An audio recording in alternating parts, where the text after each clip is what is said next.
Let's do it. Let's do it.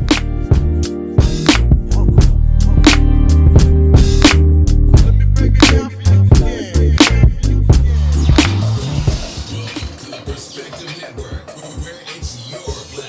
All right, you're on the Perspective Network, where it's your platform. Your host, DJ CJ Muhammad. Today we got a generational mix in here. Everybody's been waiting on it. Young people, even more young people in here, you know what I'm saying? And we are ready to have this discussion. But before we go into the discussion, we want to talk a little bit about the Perspective Network.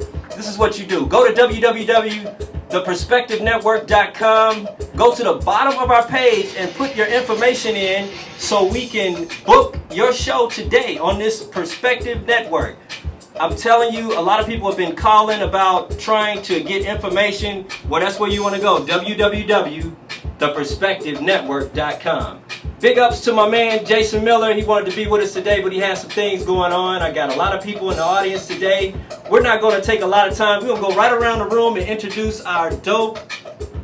Man, this is really, I'm so excited, man. We got a great panel today. Go ahead, Brother Willie. Tell them a little bit about you. A little bit about myself. I guess grew up in the city of Indianapolis and got involved in an organization called Project Y.O.U, which ultimately led to me being on the network today. And currently involved in business and just trying to do anything I can to help see particularly our youth come up out of the condition that we in and show them different avenues that we don't know we have. Beautiful. Yes, this is Shaheed Muhammad, also known as the Math Doctor, trying to help our people and raise their level of mathematical literacy. I'm also a teacher at Muhammad University of Islam in Chi-Town and also a math professor at Malcolm X College in Chicago as well. This is Brother LeBron. I'm just your brother up here. I'm originally from Memphis, Tennessee. I moved up here in 2012. A year later, got introduced to Project Y.O.U from Brother Clifton and been loving it ever since. And I'm just striving to be an asset and an example in the black community to help us to rise as a people. All right, I'm Sister Evelyn Blunt. I am a local reporter for a former show called Religion in the News, where I had the privilege of interviewing people in our community. I'm a parent. Got involved at a grassroots level when I found out that raising two African American boys in the city of Indianapolis in the United States is a real issue. So I thank you for the opportunity to be on your platform tonight. Not a problem. There you have it. Those are the groups that we got for you today. We'll be back in about 3 minutes. Check us out, the Perspective Network, where it's your platform.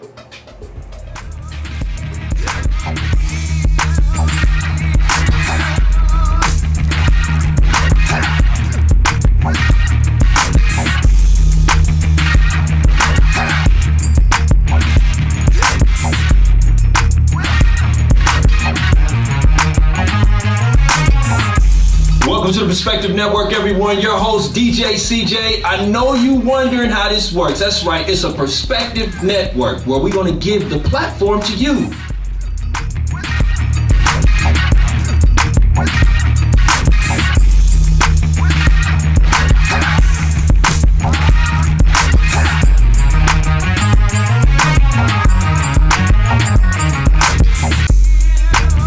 Okay, the Perspective Network, this is how it works. So we would like to host your conversation. We would like for you to come on, youth and young adults, or whoever your leadership is in your community, and talk about powerful dialogue, something to change the reality of our neighborhoods. But we want to make sure we come with a solution. For example, TalkBack-TeachBack, which is a show I'll be hosting at least twice a month. Check out the show. It's a perfect format of what we're looking for. So if you have a show, if it's about religion, about health and fitness, about yourself, something, a goal, financial goal or whatnot, we want to host that conversation. So bring it to the Perspective Network, where it's your platform.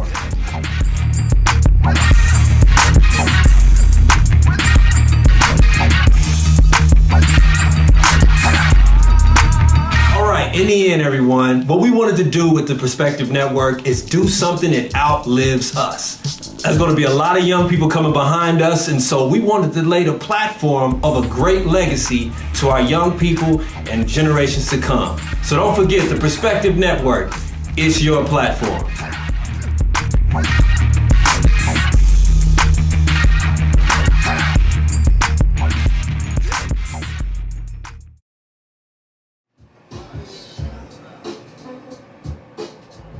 right, welcome back to the Perspective Network. Your host, DJ CJ. I was talking a little bit about Jason Miller, my partner, the Impact Phase. The Impact Phase program. That's the platform where we're at today. Again, he wanted to be with us today, but he's got some other prior engagements, but he definitely wanted to send a shout out to the crew, the production crew, and all of those that are with us today. Real quick, we want to acknowledge this website again. There was a correction, www.theperspectivenetwork.com, www.theperspectivenetwork.com. Go to the website, book your spot today. We want your show, your perspective, your organization to come out and talk about the things that are going to change the face of our community. We are about to get into this deep discussion. Man, I'm telling you, we've been up late doing a lot of research so we can make sure we bring some actual facts to you. I was going off the air earlier and I was talking a little bit about the name Boys to Men. This name Boys to Men actually came to birth from a brother that was introducing himself earlier, Shaheed Muhammad. He's an activist in the community. He's on an initiative.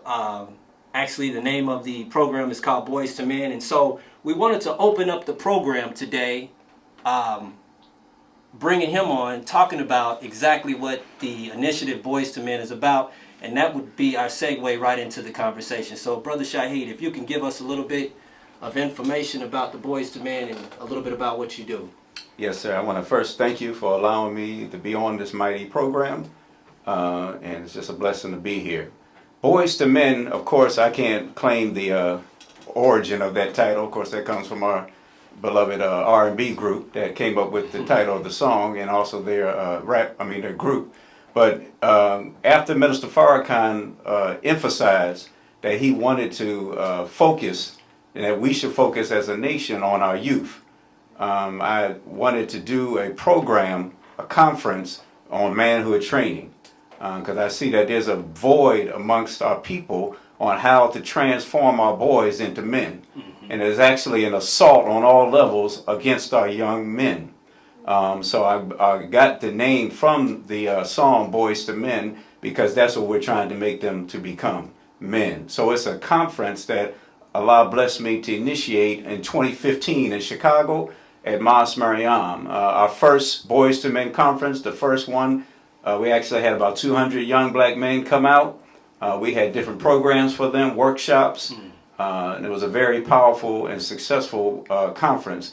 The sisters actually had a program before us on Save the Girls, and that was this awe-inspiring, power-packed program that they had, and it went all over the world, webcasts.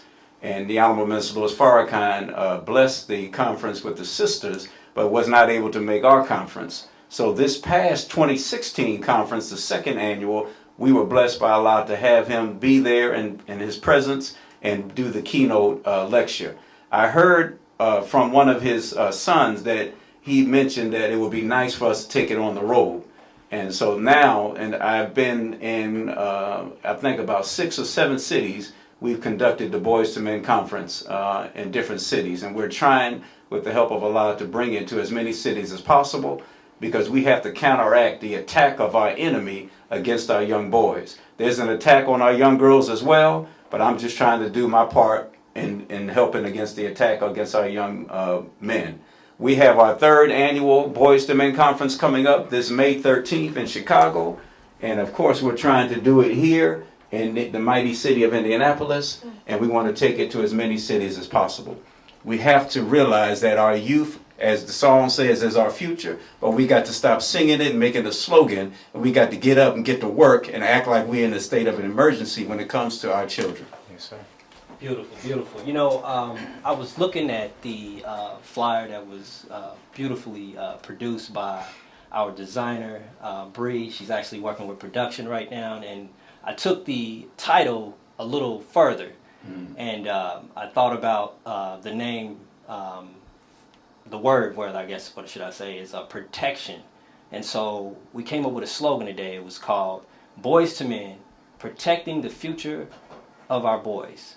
And then I got a little bit more deeper into this conversation with myself, and I was saying, I'm going to ask a question when we first opened this up. And this question was just, giving birth, giving birth to the reading I was doing. It came up like this. Where does the protection start? With homes all over the country being broken. Mm-hmm. So in today's world, how does it start at home? How do you start protecting your children at home and the homes are broken? So we can chime in.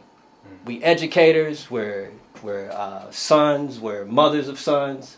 How do we protect our children if the homes are broken?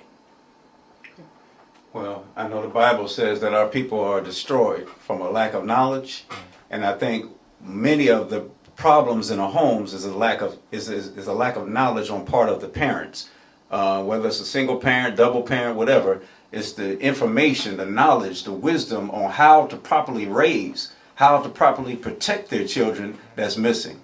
So we have to, those that know, as we're taught in our lessons given to us by the Honorable Elijah Muhammad and Minister Farrakhan, what is the duty of a civilized person is to teach the uncivilized who are savage and don't have the knowledge. So we have to be on the forefront of going into the community, going into the churches, going into the mosques, going into the schools, and giving those parents the proper knowledge that they need, and hope and pray that they will go home and make a change in their home. But we have to act like we're at war. We have to act like that this is a state of emergency and stop, I was going to say it one way, but stop pussyfooting around with our youth and thinking that it's going to happen out of osmosis, that they just all of a sudden going to become what they're supposed to become. It's on us as the parents, as community people, to get up off our rusty behinds and do something to help our children and prepare a better way for them. So knowledge is the key to getting that protection that they need.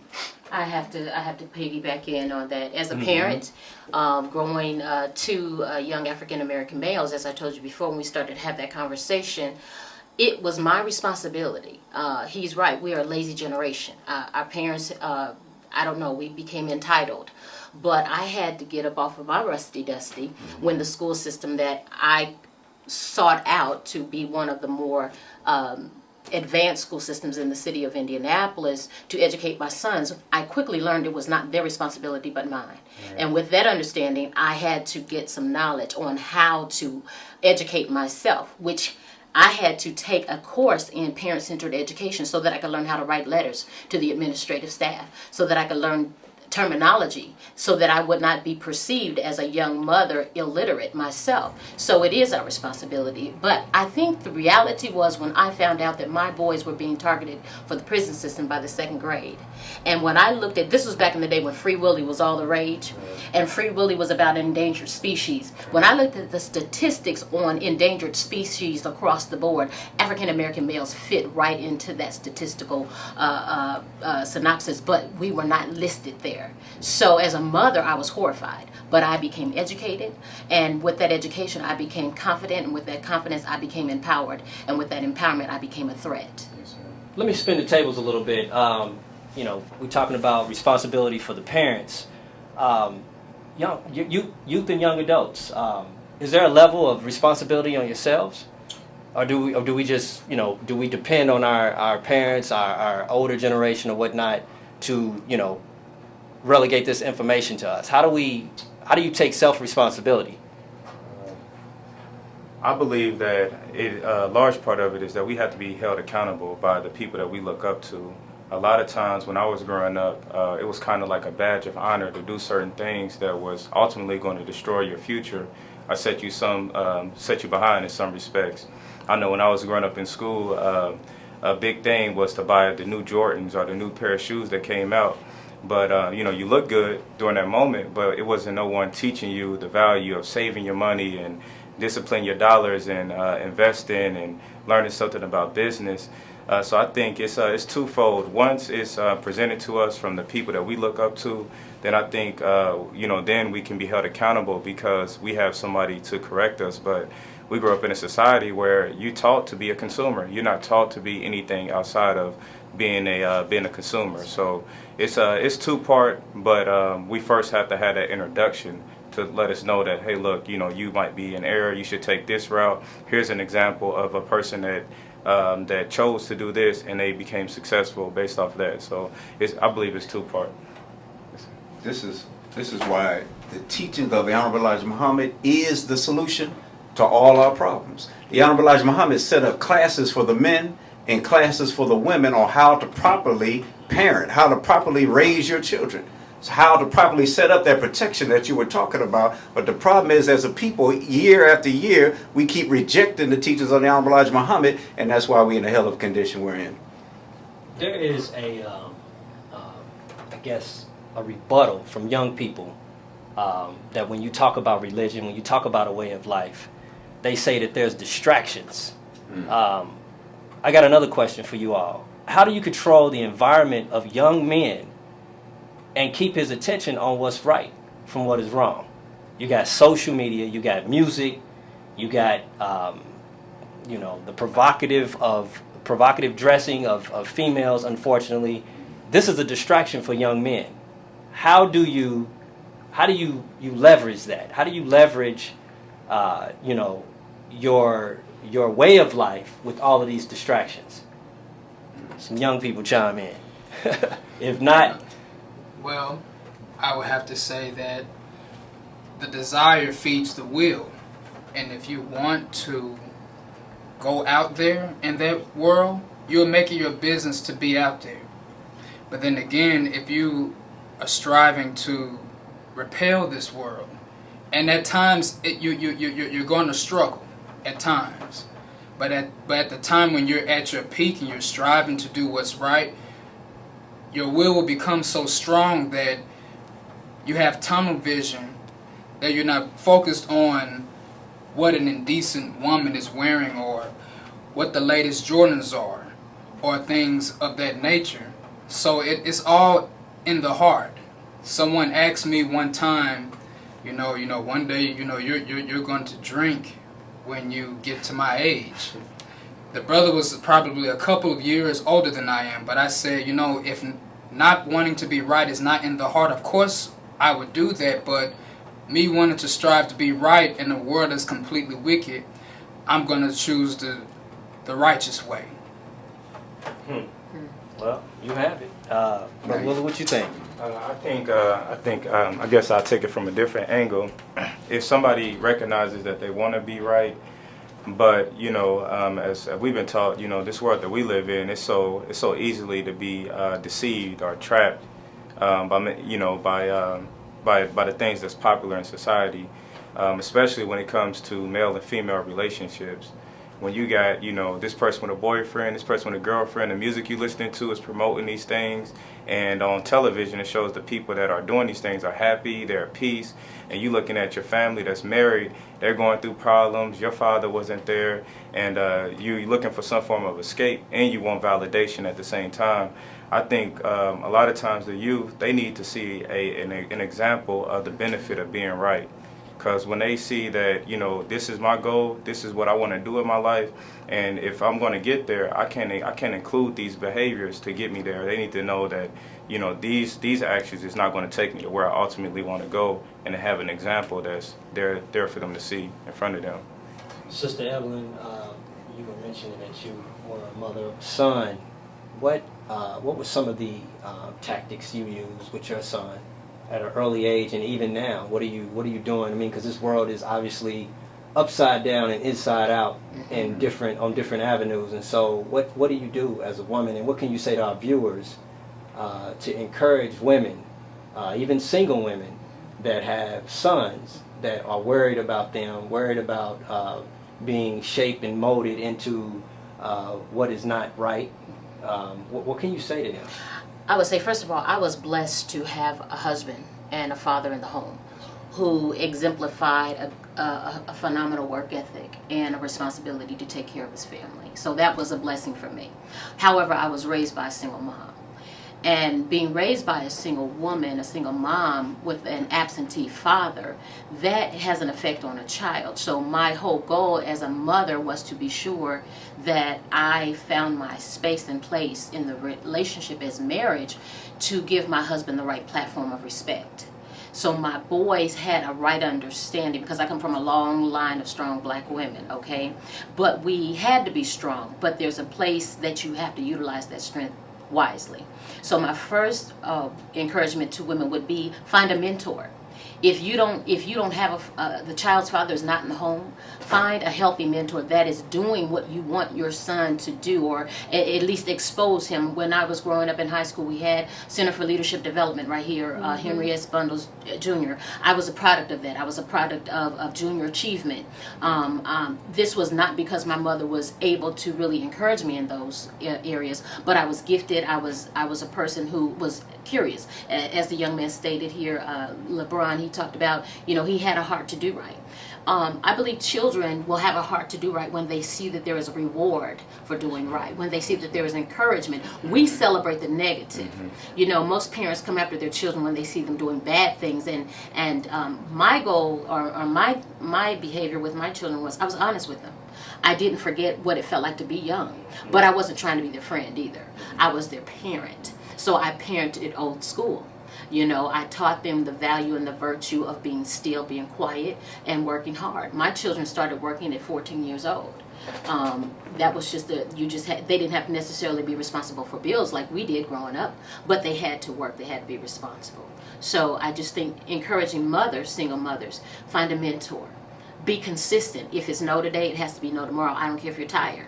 Parenting will wear you out, but you have to be consistent. Principles. If you have no guiding principles, I come from a faith background of Christianity. We had principles, morality. You have to let people, your children especially, know that there are morals and consequences when you don't adhere to those morals or those constructs. So, Brother Shahid, to all the mothers out there, even fathers that have sons, they're losing hope in the educational system. What can you say, I guess, as a strategy when we send off our children to the public school systems? What can you say to those parents how to reinforce some of those ways of life, some of those principles that Sister Evelyn was talking about? How do we reinforce that with this educational system that we have now? The optimum thing is to take them out yes, sir. of the public school system. Absolutely. You would not find wildebeest sending their younglings to a lion school. Okay. You wouldn't find goats sending their children to a wolf school. Absolutely. We're the only people on the planet that have an open enemy but have no problem sending our younglings, our children, to their schools. You are better off homeschooling, church school, anything, besides sending your children to this public school system. Now, I know what other people are going to say on the airways. I have no choice. Then you have to have some reinforcement. You have to have some deprogramming at home. Yes. You're going to have to get on our posts at home and make sure that you are deprogramming the children from the poison and intoxicants they are getting from the enemy school. So if you don't have a backup plan to bring them into your home and give them the knowledge of self, give them the truth, and extract out the lies that they're getting in that poison curriculum, then you're actually sentencing your children to a slow death mentally, spiritually, and ultimately physically. So this is why we have the Honorable Elijah Muhammad and Minister Farrakhan blessed us with a Muhammad University of Islam, where we have no problem having God at the center of the school. See, if you get the children at babies and give them a knowledge of God, give them a love for God, let them pray, then you are getting them ready to be able to, on their own, fight against Satan and the forces of evil. But as long as we continue to send these children, our children, to these schools, that their whole purpose is to make our children other than themselves, then we're going to continue to have the problems that we have. You've got to have a backup plan, homeschool, partnership with the church, partnership with the mosque or whatever, but you have to take control of the education of your children. There you go. You got to take control of the educational system. Reinforcement. When you get home, the children come home, you have to remind them where they come from. A lot of times in the educational system today, I noticed, just going back, there seems to not be any reflection on where we come from. And so it's almost like identity theft. You don't even know who you are. So this is the results we have from our young people. So we're going to go on a break. We're going to come back and we got some more questions for our panel. Be back in about 2 minutes. The Perspective Network, it's your platform.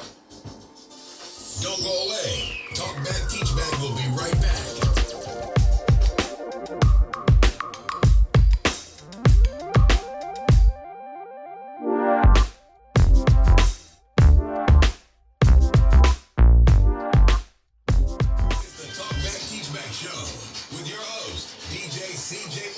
All right, we back at the Perspective Network. Your host again, DJ CJ. This is your platform, and we've been making it everybody else's platform today.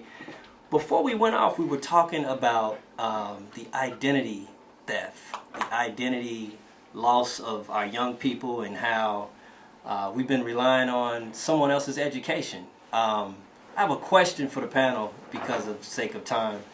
Let us think about education for a minute. When we were in school, I'm kind of putting this question towards some of our seniors in the audience and on the panel. When you were in school, how there were segments of reflection of those revolutionary leaders, struggle, accomplishments. How did that affect who you are? I know it has some kind of effect because you all are in these profound positions and empowering young people. So give us a little bit of insight about that, and why is it systematically missing? Because you don't hear some of this stuff in the schools anymore. No, we don't. Growing up in the educational school system that I had to attend, you learned about Sojourner Truth. You learned about Harriet Tubman, a woman called Moses. You learned about women who made great strides in history. But as I was becoming a young adult, I was not hearing or seeing women of my modern time making those types of strides. At least I wasn't educated to know them.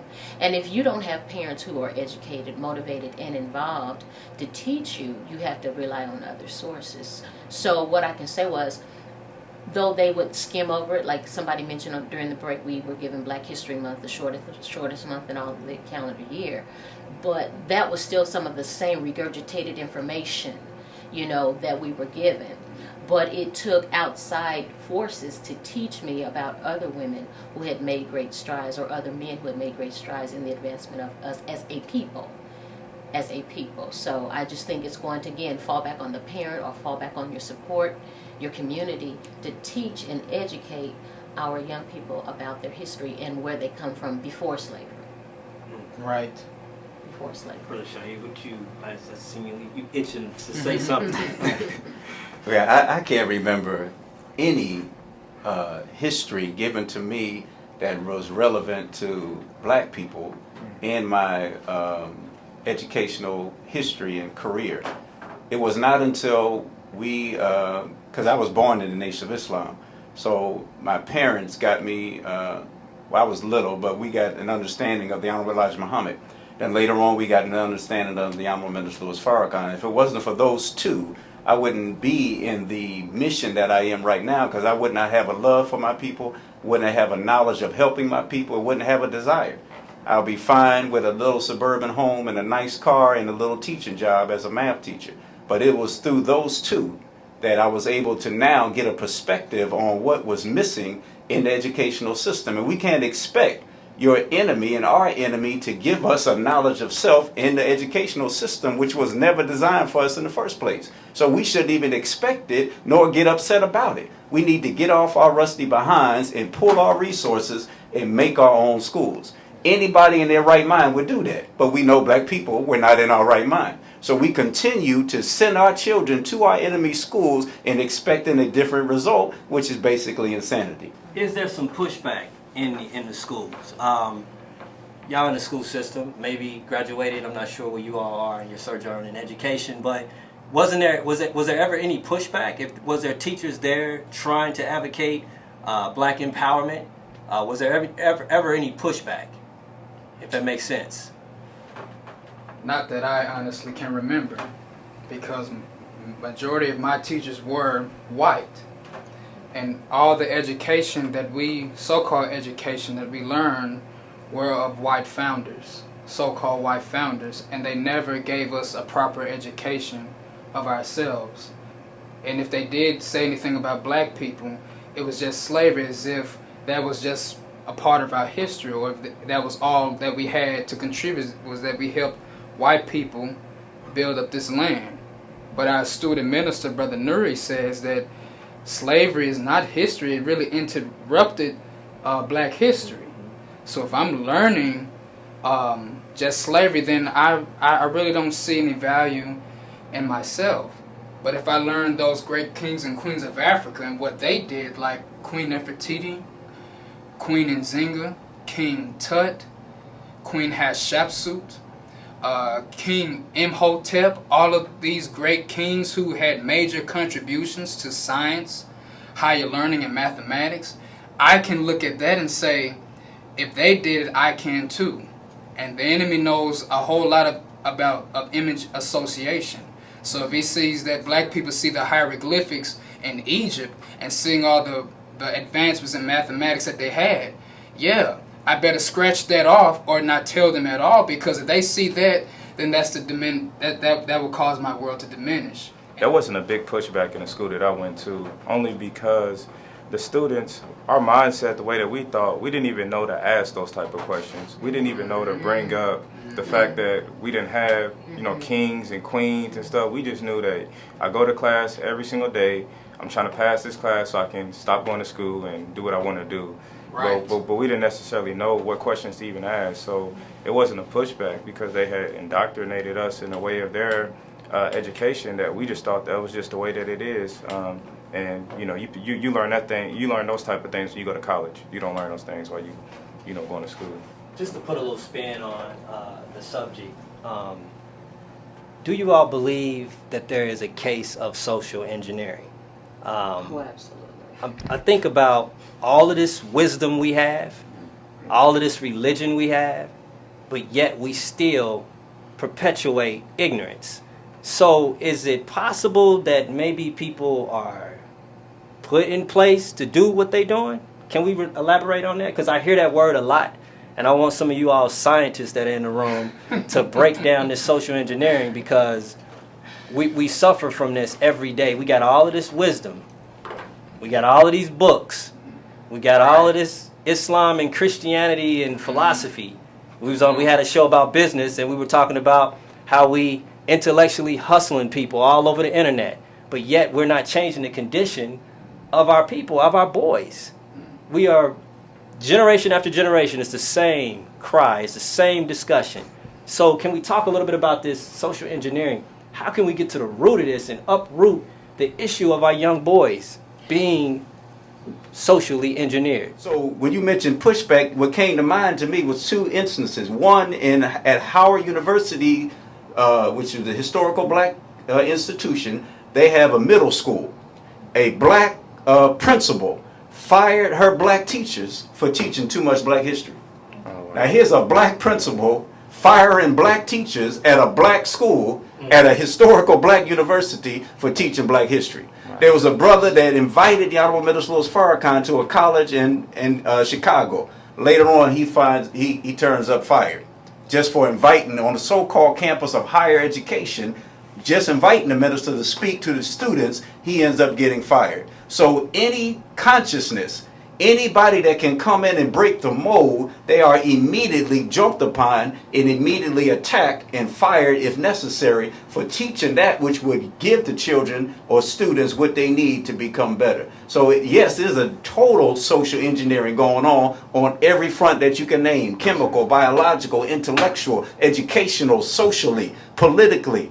We are under attack. And the problem is, the reason why we have all this mental masturbation is people have an ego and they want to be seen and heard, but they don't want to get to the root of what the solution is. Right. The Honorable Elijah Muhammad and Minister Farrakhan have been speaking for 80-something years on what the root solution is. But we don't want that solution because it's an uncomfortable solution. We want the comfortable solution, which is a temporary solution that's never going to get to the root of the problem. It's like putting a Band-Aid to a cancer patient.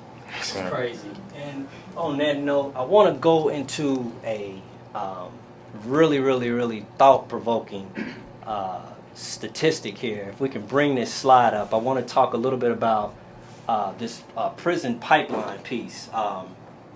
It's getting out of control. As you know, we are under you look at population, we're under other races. When you use it, let's just use white people and for example, we are less our population is less than theirs. But yet in the prison system, we are the majority. What is going on here? What is this? How is this disproportionately messed up like this? We're being disproportionately profiled, or are we just really criminal minded? Why are we 50? I don't see the slide behind me, but I know we somewhere in the 50% when it comes to the population of the incarceration, the penal system. It goes back to what Brother Shaheed was saying earlier. We have to, first of all, recognize that we are under siege. And I really don't care if you're Christian, Muslim, Catholic. I don't care what you are. If you are black in this world, but in this America particularly, you are under siege. And until you acknowledge the fact that you're under siege, you're not going to change, because you've been seduced in thinking that you're okay. You know, when we're given entertainment personalities, and God bless them for their gift and they're getting paid, but when that entertainment personality is telling a young person to use drugs or to have illicit sex or to sell their soul for a car or a piece of bling, I have no respect for that entertainment personality. But we, as the greatest consumers on the planet, I mean, to have, I think Dr. Claude Anderson says that we have 1% of the economy. You know, we don't, I mean, as far as jobs, as far as businesses, we control nothing. But yet we spend our resources on nothing that really matters. So we're marginalized. Why are we incarcerated? Because people fell asleep on their watch. Right. Why are we suffering now? Because people did not want to. The 60s had taken a toll. People were being murdered, lynched. We've come through Willie Lynch. Nobody wants to sacrifice any longer for what really matters.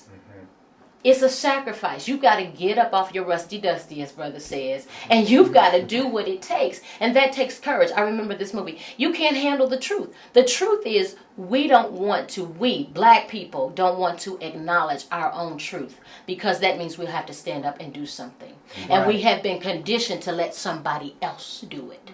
Right. And it's time out for that. Go ahead, sister. Why is it starting so early, though? I guess is my question. I mean, young people are going into the juvenile system just as fast as the prison system. So again, we're going back to protection. You know, what are we doing? What do we do to stop the prison pipeline? We still kind of missing it. I want to know from the young people, what do we do to stop it? Well, first it first has to start with getting a proper knowledge of yourself and a proper love for yourself. And as a black person in America, if I don't love myself, how can I love my brother who is my other self? So when self-hatred is the order of the day, and when I don't get a proper knowledge of myself, it's easy for me to pick up a gun and shoot my black brother or my black sister. And then again, going back to the school, when I'm not getting a proper education in there. So I fall out of school, and I'm trying to find a quick avenue to get money, so I go to a drug dealer. See what I'm saying? It does not necessarily always happen that way, but it ends up coming around there eventually. And then we end up getting caught, whether it be selling drugs to our own people, whether it be killing our own people. So that pipeline can stop if we would have a proper knowledge of ourselves and the proper love for self. Because basically the two things that are hindering black people today is lack of knowledge and self-hatred. What you think? I think also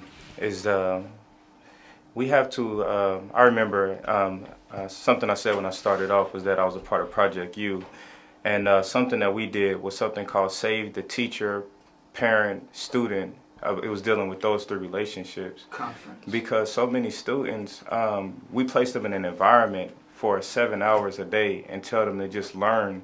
But at home, they growing up in an environment where their mother is, she's single most of the times. She's lacked the knowledge of self, which means that she doesn't love herself and she doesn't know how to properly give love to her child. And that child's growing up in an environment that is so destructive, where he's getting all these ill statements reinforced into him and certain things to do to really get by. And he's given an idea of success that is ultimately going to lead to him ending up in prison. And he doesn't have a proper base before he even gets to school to really aspire to be something that school was supposed to make you to be. So I think we have to deal with the parents as well, not so much just a student being placed inside of school, because the environments we come from is so rough and bad that we can't properly learn anything while we're in those schools. Directing this to the parents, if you had to talk to a young person today on the streets, all he knows is hustling. He's been in the system. He has no way of, making a living for himself, quote unquote. And so he's chosen the streets to make his money, make his way of life. What would you tell a young brother that's dedicated to the streets?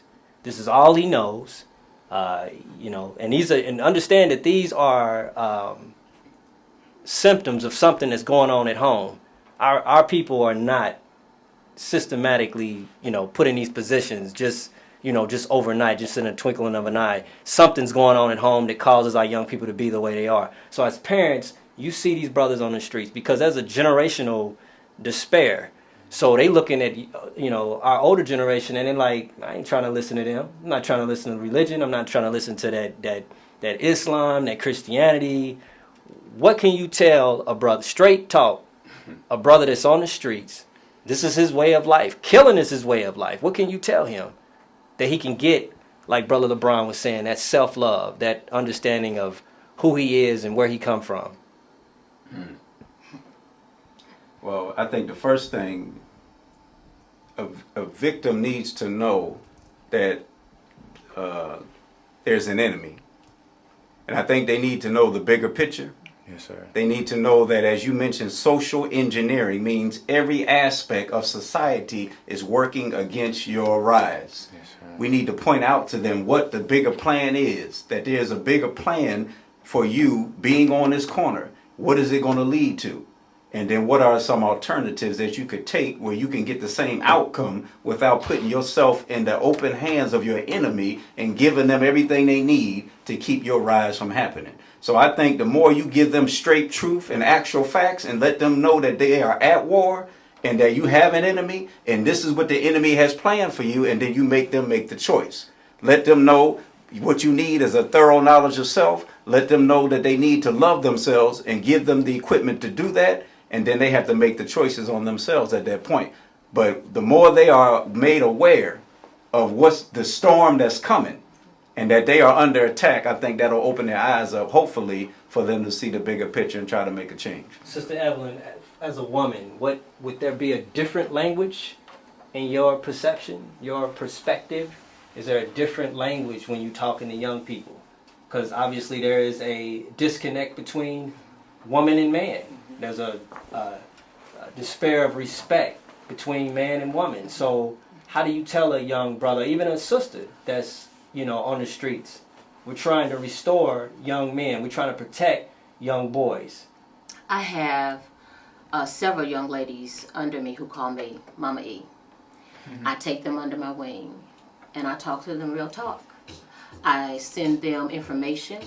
I drop truth on them, and I challenge them. I question them, and I affirm them. I let them know that they are here on purpose, that they're not a mistake, it's not an accident. A lot of them talk to me about what they're going through with their parents or at home or with their significant others, And I said, well, how is that working for you? How are your choices serving you today? I give them things to think about. I let them know that there are other things out here that can help them obtain the dreams that they have. And I tell them, that's what I tell them though. I say, stop dreaming and start actualizing, recognizing that all that you need is within yourself. So a couple of my daughters have started businesses. We have vision board parties. You know, I do things. It's a small nucleus, but I'm blooming where I'm planted. So that's what I do. I talk real talk. I shoot from the hip, and I just tell it straight. It's called real work, and it's also called waking up the dead, mentally dead. We're going to go for a break. We'll be right back. The Perspective Network with our hot panel here tonight. It's your platform. Don't go away. Talk Back, Teach Back will be right back. Yeah. Yeah. Yeah.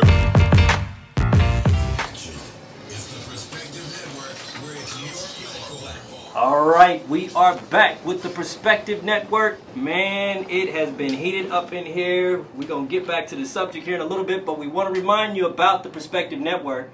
www.perspectivenetwork.com is where you could get your information to us right away so you can book this beautiful studio at the Perspective Network. Do not forget, also, we mentioned earlier at the beginning of the show about the Boys to Men program. It's going to be in Chicago, May 13th.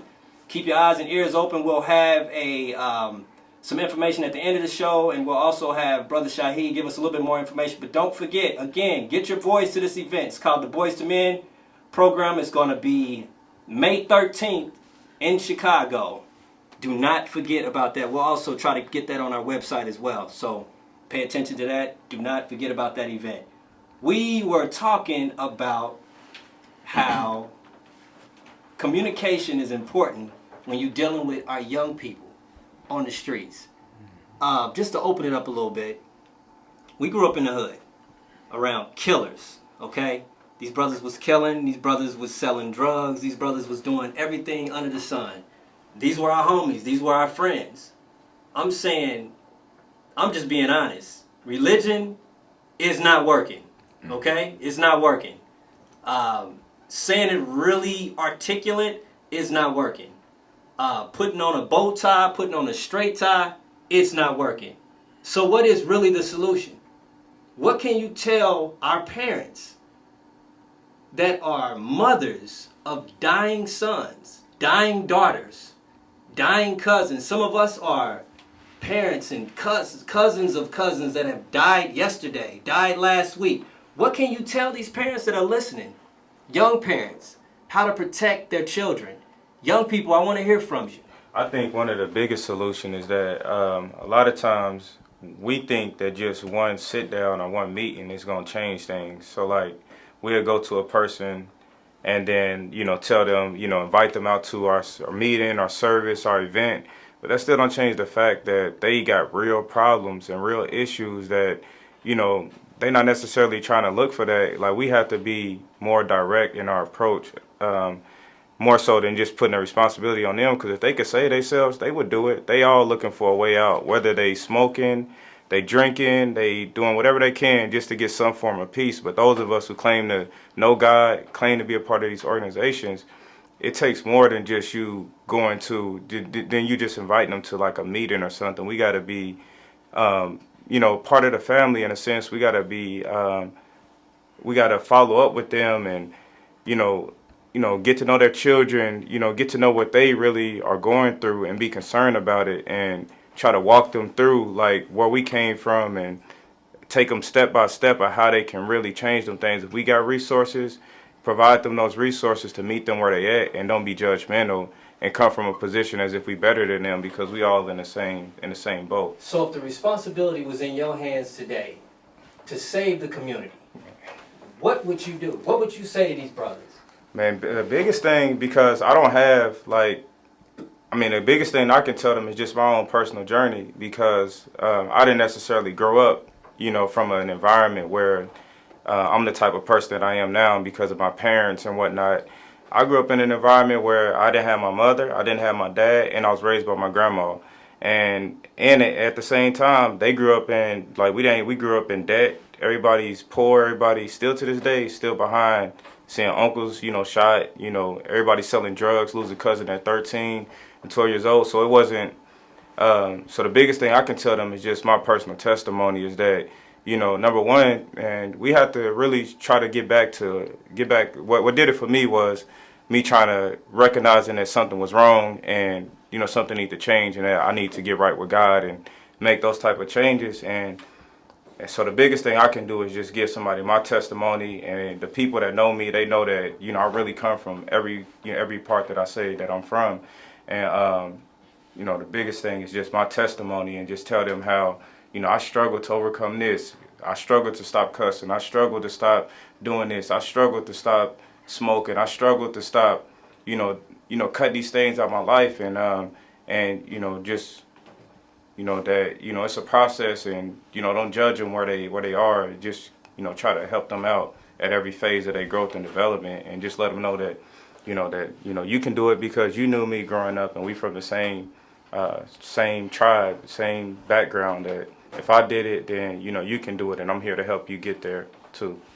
So. Brother Brian, one formula that we used in Project U when we were, you know, going through our orientation stages was keeping young people in front of young people, and it was effective. You know, a lot of young people, they were captivated by young people saying something intellectual or saying something that was moving. You mentioned earlier about loving yourself, self-respect. What could you say without using religion, without using being politically correct? What can you say to these brothers out here? Because they want to hear from the young people. They want to know, how can I get where you at?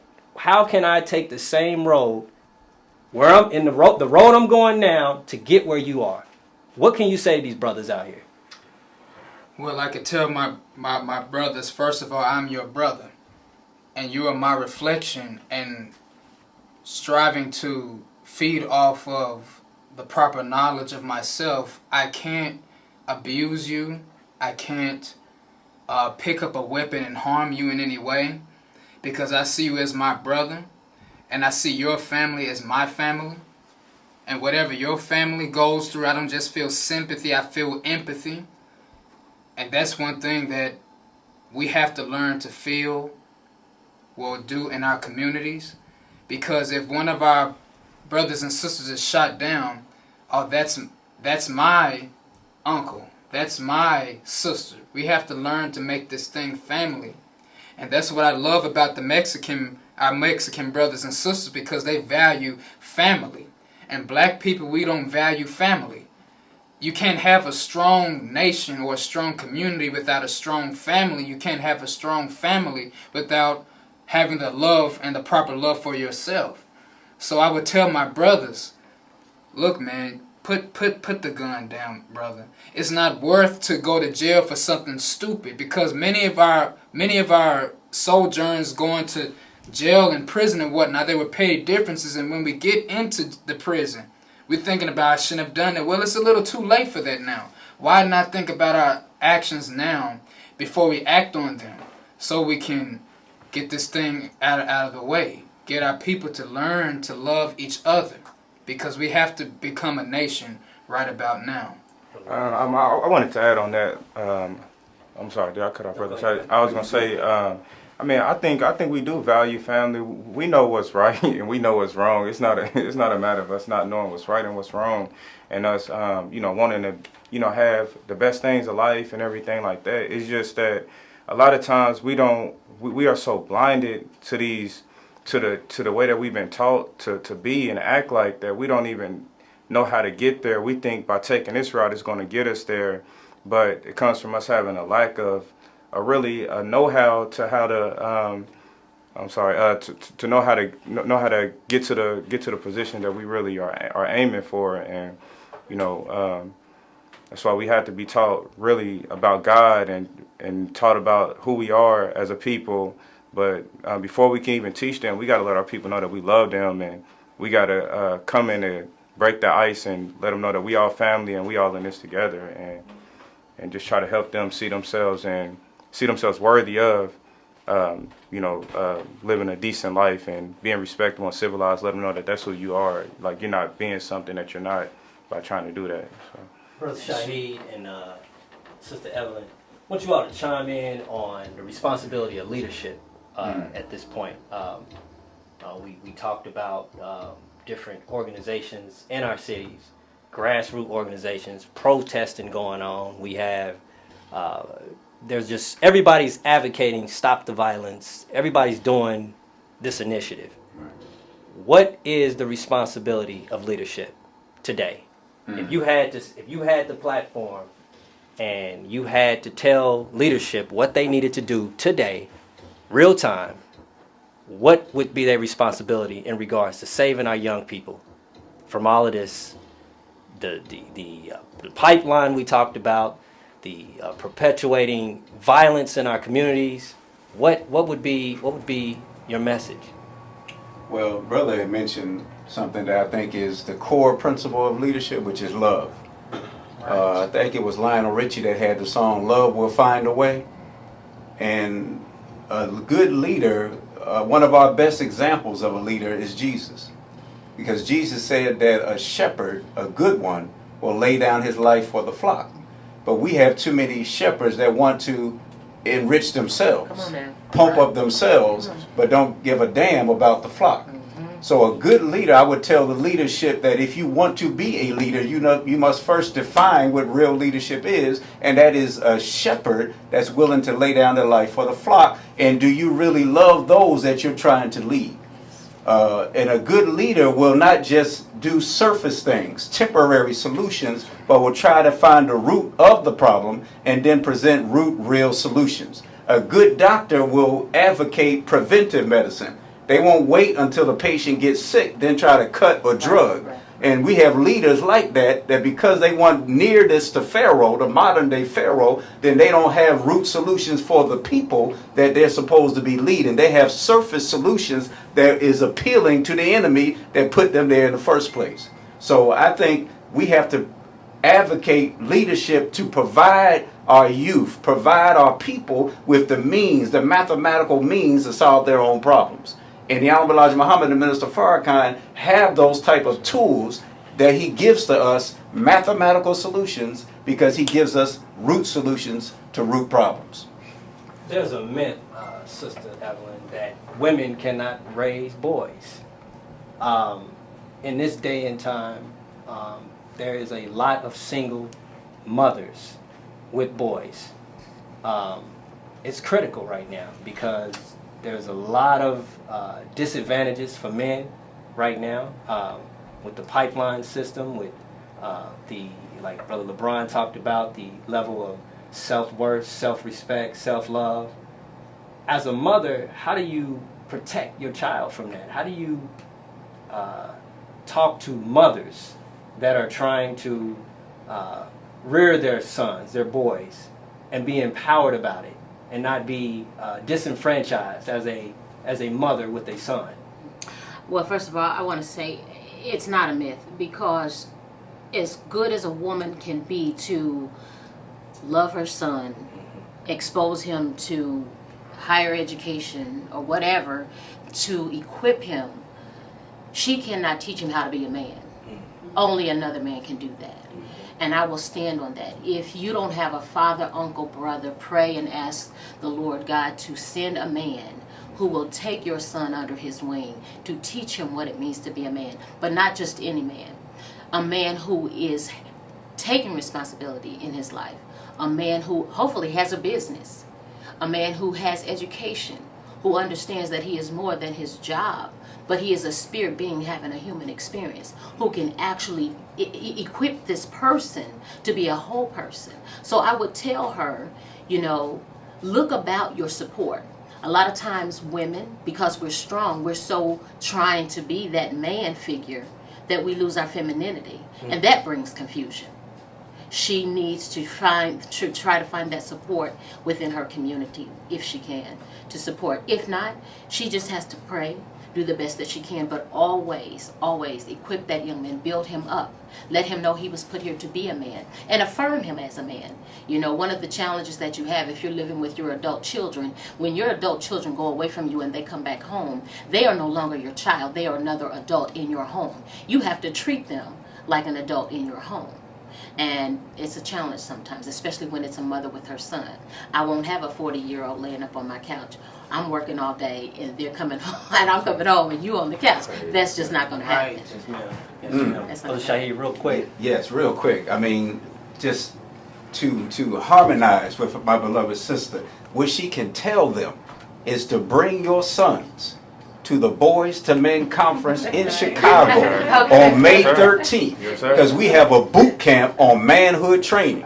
Everything she just so beautifully presented is what we deal with in that conference. What it means to be a man, what it means to be responsible, and then we give them resources that they can better themselves at the end of the conference. So any mothers listening, aunts, grandmas, great-grandmas, get your child, a son, a nephew, on a boat, a train, a plane, a skateboard, and get them to Chicago for May 13th at Muhammad University of Islam, Boys to Men Conference number 3. You heard it. May 13th, Boys to Men in Chicago. We'll have more information when we come right back. The Perspective Network is your platform.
All right, you back at the Perspective Network. Where is your platform? Man.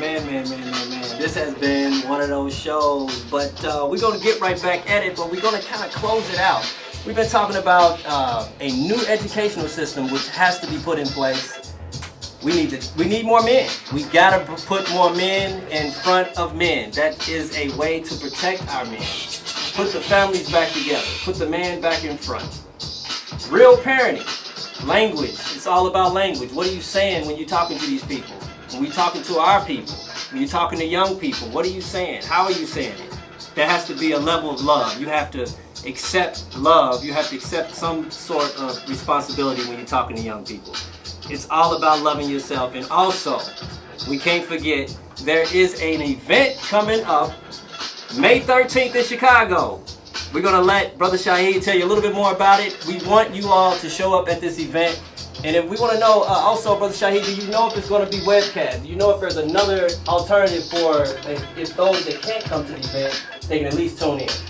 Yes, we are going to try our best to get it webcast. The last two in Chicago, we were blessed to have them webcast where people can tune in. Even the one from last year, I think, still can be watched on the NOI.org website. We're going to have some powerful workshops. One is on how to make a job for self, disaster preparedness. We're going to have a self-defense seminar where it's real hands-on and the youth will be able to get something to defend themselves in this concrete jungle that we're living in with the violence escalating every day. There's going to be a workshop on conflict resolution where the young men will learn how to deal with conflict resolution without hurting each other, without picking up a weapon. We're going to have a conference, information on health as well. There's going to be a manhood training boot camp. So we're going to get right down to the raw nitty-gritty. What it is to go from boys to men, and then we ultimately want them to be able to go from men to a guy. So that is a boot camp. There's going to be a spiritual survival workshop. There's going to be an engineering challenge. where we're going to have them build something and for a contest to get them inspired to get into the STEM majors. Yes. And there's going to be a social issues forum, kind of like the mighty Project U does. And we're also going to have Project U under Sister Lisa Muhammad and yourself. They're going to be facilitating and coordinating the social issues forum where the youth will be speaking for themselves. They won't have people talking to them, but they'll be coming up with solutions to social problems themselves. And then we're going to culminate with a resource fair where we're going to have different vendors there offering jobs, summer camps, programs where the youth will be able to leave with something in their hand tangible to make a difference in their lives instantaneously. So this is May 13th, the day before Mother's Day. So what a better Mother's Day gift than to get a son that has been transformed, transmogrified, and metamorphosized into a better son, a better nephew. So bring your boys to Chicago on May 13th. Program begins at 1:30 p.m. It's at Muhammad University of Islam, which is located at 7351 South Stony Island. For all the information they can get on eventbrite.com, just type in 3rd Annual Boys to Men Conference. That's eventbrite.com. You can get free tickets. The whole event is free. There is no cost to come. We just invite everyone to make it on down to Chi-Town for that day. Beautiful, beautiful, man. You heard it. Check out that website. We're going to come back real quick to Brother Shaheed in a minute, but we got some calls. We want to know what the young people think about this show and what can you leave our viewers with, and maybe just kind of give them something positive. There's mothers that's heard a lot of disadvantages about their young men, but they want to know what you all can leave them with as just some light for young people. Brother Willie. Just continue to surround yourself with people who are concerned about you, and seek out opportunities that's going to make you better. And surround yourself with people who are trying to be better. And even though you might be in a certain environment or circumstances, as long as you are striving to be better and you are striving to be right, God will help you to come up out of that situation and aid you. So that's the only thing I say. Just continue to look out for those things that'll help make you better.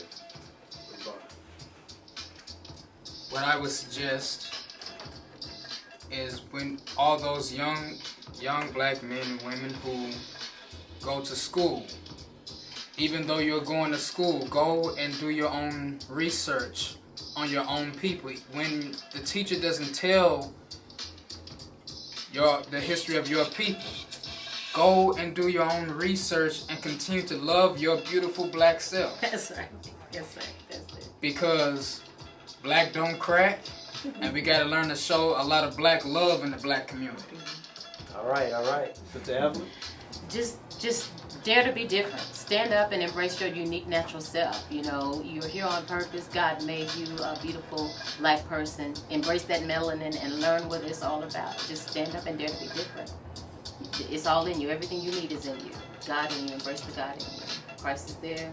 Muhammad, whatever you need. You're a spirit being having a human experience. Embrace your spirit, soul, and body, and love yourself. I love what my little brother said. Love yourself. All right, that's La LeBron. That's our LeBron. Mm-hmm. You heard the message. You gotta love yourself. The Perspective Network, www.theperspectivenetwork.com. Book your show today. Do not forget about the event in Chicago, May 13th. Brother Shaheed, he told you got to get there on a boat, skateboard, however you got to get there. We want you at this event. Don't forget www.theperspectivenetwork.com. We got some audience, profound audience in the background. Yes, we're going to put the camera on you because we got educators here with us. We got talented people here with us. We have my sister, of course. I think the camera was just on her. Brother Thomas, educator in the city. We had some heavy hitters in this subject today. That's why it was so powerful. But do not forget, book your show at this Perspective Network, www.theperspectivenetwork.com, where it's your platform. See you later.